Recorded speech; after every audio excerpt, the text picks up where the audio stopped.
talumpati po nito ang gabay ng Diyos laban sa krimen. Magandang araw sa inyong lahat. Sa panahon ngayon, patuloy nating nasaksihan ang paglaganap ng krimen sa ating bansa. Mula sa pagdurukot ng mga inosenteng bata hanggang sa iba pang mga karumaldumal na gawain. Sa harap ng ganitong suliranin, marami ang nagtatanong, paano natin ito masusukpo? Bilang isang bansa, maaari tayong umasa sa batas, sa kapulisan at sa mga programang pangkapayapaan. Ngunit higit sa lahat, kailangan natin ibalik ang ating pananampalataya sa Diyos. Sinasabi sa Kawikaan, Kabanata 3, versikulo 5 hanggang 6, ang dating Biblia 1905, tumiwala ka sa Panginoon ng iyong buong puso at huwag kang manalig sa iyong sariling kaunawaan. Kilalanin mo siya sa lahat ng iyong mga lakad at kanyang ituturo ang iyong mga landas. Ang tunay na pagbabago ay nagsisimula sa puso ng tao. Kung ang isang lipunan ay may takot sa Diyos, ang kasamaan ay kusang mawawala.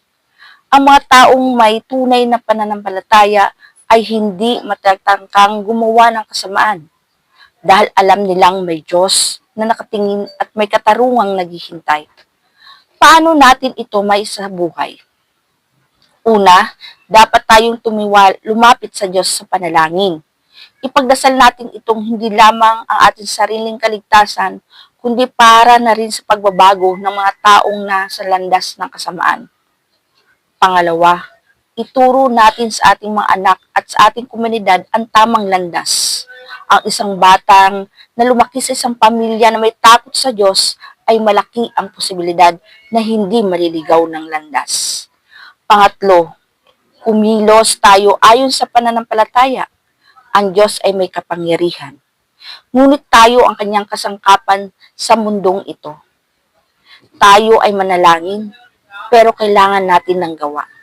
Dapat tayong makiisa sa pagsugpo ng krimen sa pamamagitan ng pagiging mabuting mamamayan, pakikilahok sa mga programa ng komunidad, at pagtuturo ng tamang asal sa susunod na henerasyon.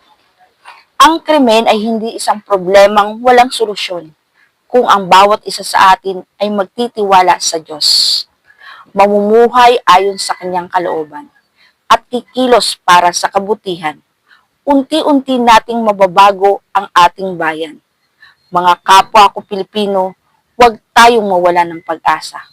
Tumiwala tayo sa Panginoon at siya ang gagabay sa atin tungo sa isang ligtas at mapayapang lipunan. Maraming salamat at naway pagpalain tayo ng lahat ng Diyos.